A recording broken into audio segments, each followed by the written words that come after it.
કચ્છ લોકસભા દ્વારા open Kutch day night સાંસદ cricket tournament શરૂ. Story report by Karan Vaghela, Bhuj. Cricket tournament મહિલા 3 આજે બહેનોની ટુર્નામેન્ટનો આજે ઉદ્ઘાટન કર્યું છે. 16 જેટલી ટીમોએ ભાગ લીધો છે. ખૂબ આનંદની વાત છે. અને જે પ્રમાણે સાંસદ ક્રિકેટ ટુર્નામેન્ટ સિઝન 3 ચાલી રહી છે, 600 કરતાં વધારે ટીમોએ ભાગ લીધો છે. છેલ્લા 3 મહિનાથી ચાલી રહી છે.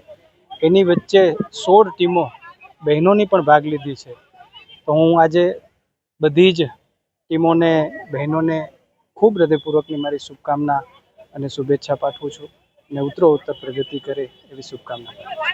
મારું નામ ઓઝા હેમલ છે. હું ભુજની જ રહેવાસી છું અને અમે આજે સાંસદ ક્રિકેટ ટુર્નામેન્ટમાં ભાગ લીધો છે, તો અમને ખૂબ જ આનંદ છે. મેં પહેલી વખત બોક્સ ક્રિકેટ ઘણી વખત રમ્યું છે, પણ આવી રીતે ક્રિકેટ રમવાનો ઉત્સાહ એક અનેરો જ છે.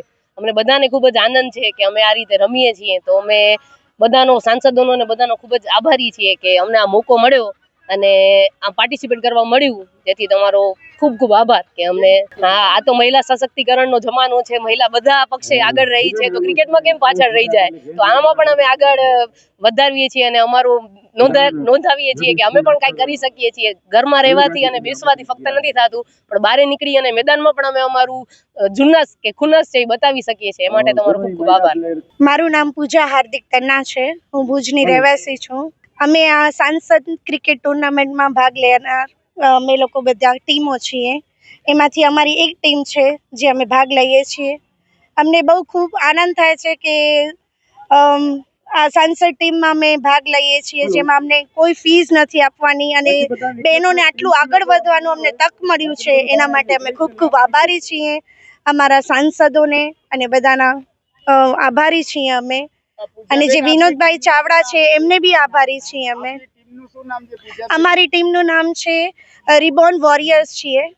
રિબોર્નનું મતલબ એ છે કે નવું જન્મ, નવું ઉદ્ઘાટન થતું હોય છે ઈ, એટલે અમે લોકોએ અમારી ટીમનું નામ રિબોર્ન રાખ્યું છે કે નવું જન્મ થાય છે અમારું.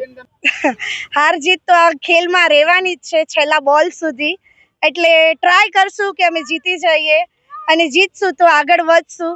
બસ એ જ છે, બીજું કાંઈ નહીં. આ તો રમત છે, હાર જીત તો લેવાની છે. કોઈ જીતશે તો કોઈ હારશે બી ખરું.